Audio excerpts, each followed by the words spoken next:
Assalamualaikum warahmatullahi wabarakatuh.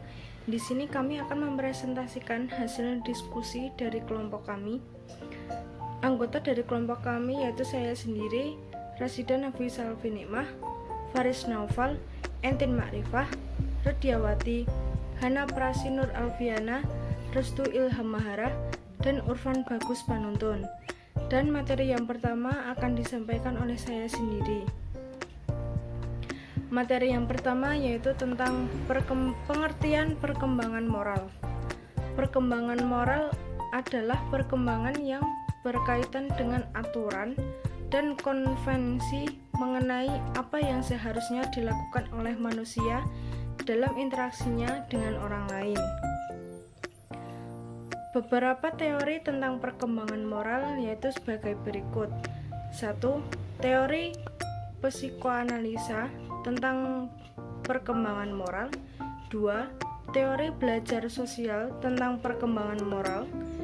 3. Teori kognitif Piaget tentang perkembangan moral.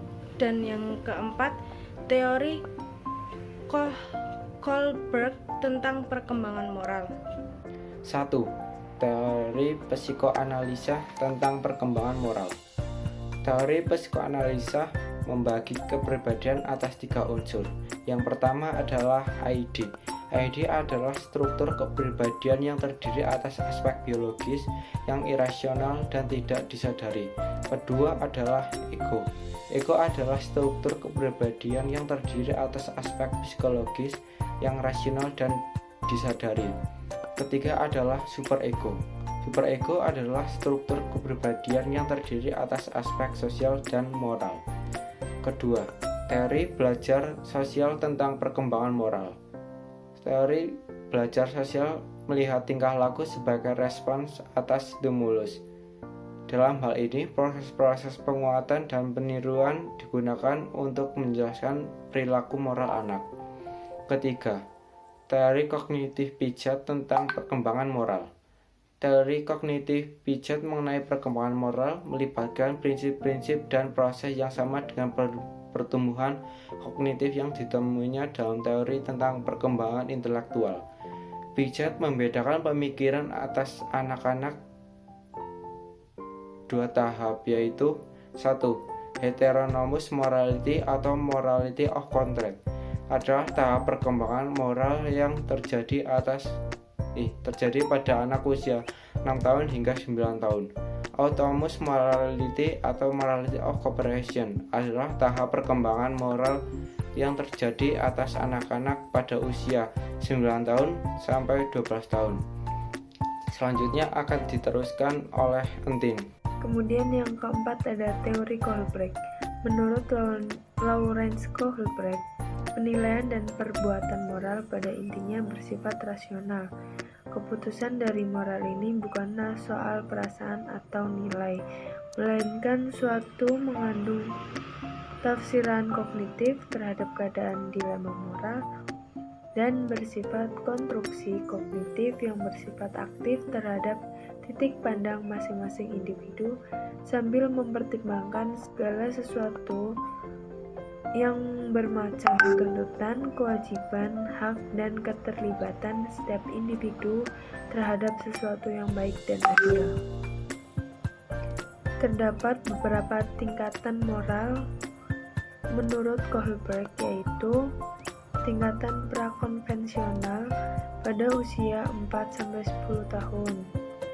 Tahapan perkembangan moral yang aturannya masih ditafsirkan oleh individu atau anak berdasarkan akibat fisik yang diterimanya, baik berupa hal yang menyakitkan ataupun yang menyenangkan.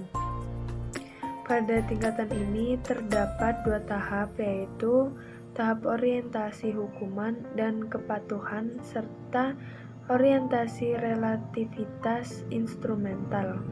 Yang kedua yaitu tingkatan konvensional pada usia 10-13 tahun. Tahapan perkembangan moral yang aturan dan ungkapannya dipatuhi atas dasar menuruti harapan keluarga. Pada tahap konvensional ini terdapat 2 tahap, yaitu tahap orientasi kesepakatan antara pribadi atau disebut dengan orientasi anak manis, serta tahap orientasi hukum atau ketertiban. Kemudian yang ketiga ada tingkat pasca konvensional pada usia 13 tahun ke atas. Tahapan perkembangan moral yang aturannya dirumuskan secara jelas berdasarkan nilai dan prinsip moral yang memiliki keabsahan dan dapat diterapkan. Lalu pada tingkatan ini terdapat 2 tahapan, yaitu tahap orientasi kontrak sosial legalitas dan tahap orientasi prinsip etika universal. Kemudian ada pengertian spiritualitas, yaitu berasal dari bahasa Inggris, yaitu spirituality, kata dasar spirit yang berarti roh, jiwa, atau semangat. Kata spirit sendiri berasal dari kata Latin spiritus yang berarti luas atau dalam, keteguhan hati atau keyakinan, energi, dan kehidupan. Kata sifat spiritual berasal dari kata Latin spiritualis yang berarti of the spirit. Ingersoll mengartikan spiritualitas sebagai wujud dari karakter spiritual, kualitas, atau dasar. Selanjutnya, hubungan antara spiritualitas dan religius. Alia P. Purwakania Hasan menyebutkan bahwa spiritualitas adalah kesadaran tentang diri dan kesadaran individu tentang asal, tujuan, dan nasib. Sedangkan agama merupakan serangkaian praktik perilaku tertentu yang dihubungkan dengan kepercayaan yang dinyatakan oleh institusi tertentu. Wacana spiritualitas dalam psikologi kontemporer. Yang pertama, spiritualitas dalam psikologi kontemporer. Dalam teori ini menjelaskan alasan mengapa spiritualitas kurang mendapat perhatian dalam kajian psikologi. Yang kedua, spiritualitas dalam psikologi humanistik. Teori ini menyiratkan penolakan terhadap pendapat bahwa tingkah laku manusia semata-mata ditentukan oleh faktor di luar dirinya. Teori ini berfokus pada pentingnya pengalaman disadari yang bersifat subjektif dan self-interpretation. Saya Hana Prasinur Alfiana akan menjelaskan tentang dimensi-dimensi spiritualitas. Yang pertama, meaning atau makna. Meaning atau makna merupakan dimensi terpenting dari spiritualitas.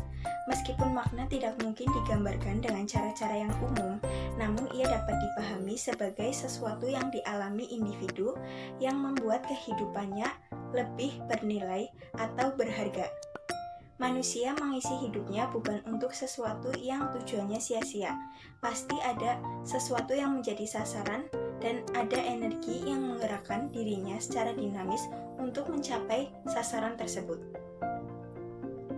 Yang kedua ada conception of divinity atau konsep ketuhanan. Dimensi kedua dari spiritualitas adalah konsep tentang ketuhanan. Bagaimana konseptualisasi seseorang terhadap Tuhannya yang pastinya bermacam-macam. Yang ketiga, relationship atau hubungan. Dimensi spiritualitas yang ketiga adalah dimensi hubungan. Salah satu tujuan dari semua mitologi, termasuk sistem agama, adalah untuk menemukan hubungan. Hubungan ini mencakup bagaimana individu berhubungan dengan konsepnya tentang ketuhanan dan dengan orang lain. Yang keempat, misteri.